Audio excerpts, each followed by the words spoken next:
The Magnetic Empire, Episode 6, The Pulse, Beneath the Stone. Across continents, the Earth carries a memory older than recorded history, a network of structures, materials, and alignments that suggests intentional design rather than coincidence. Pyramids, ziggurats, starrforts, temples, and cathedrals do not stand alone. They appear as components of a coordinated system, one that interacts with environmental forces already present across the planet. Beneath the surface, repeating symbols, stepped glyphs, spirals, and branching forms are found, carved into stone, hidden in chambers, and embedded within subterranean passages.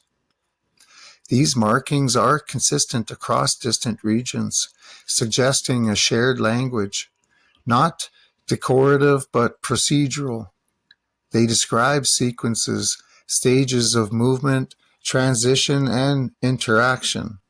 Within this system, energy is not created, it is organized. Thermal cycling, atmospheric charge, water pressure, and ground vibration exist everywhere. The structures appear to capture these inputs through geometry and materials. Chambers separate pressure zones, shafts guide airflow, stone mass stabilizes temperature shifts. Minerals such as quartz, magnetite, and metal inclusions influence how charge accumulates and moves.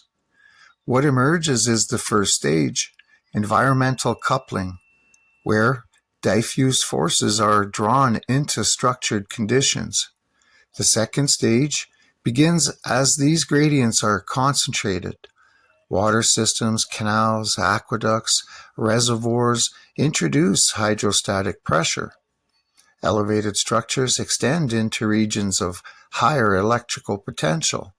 Cavities and corridors support resonance, allowing vibration and airflow to organize into repeating patterns. The system does not force energy, it shapes it. At the boundary between concentration and interaction, another component appears across cultures, the arc. Depicted as chests, vessels, and carried containers, often transported and positioned with care. The arc can be understood as a conductive interface within the system. It is not the source of energy, but the regulator of interaction. Where environmental forces are stabilized and concentrated, the arc defines how and when those forces are allowed to couple. It acts as a controlled boundary, bridging stages while preventing uncontrolled release. This is where the system becomes dynamic. In the upper layer, atmospheric conditions come into play. Towers, spires, pillars, and elevated platforms extend into charged regions of the sky. These structures may have functioned as passive arresters, guiding the buildup and release of electrical potential. Lightning in this context is not random. It is part of the system's interaction with the atmosphere. When charge differentials reach critical thresholds, discharge occurs. Through aligned structures and grounded pathways, that energy moves downward into the network. What myths described as divine fire may reflect these moments, brief, intense interactions between atmosphere and earth, guided rather than uncontrolled. The arc, positioned within this system, becomes essential at this stage. It regulates how these incoming forces interact with existing gradients, preventing instability while allowing controlled transformation. Without it, the system remains passive. With it, interaction becomes selective. The final stage is redistribution.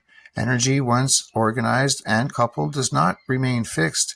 It dissipates back into the environment through airflow, heat exchange, water movement, and ground conduction.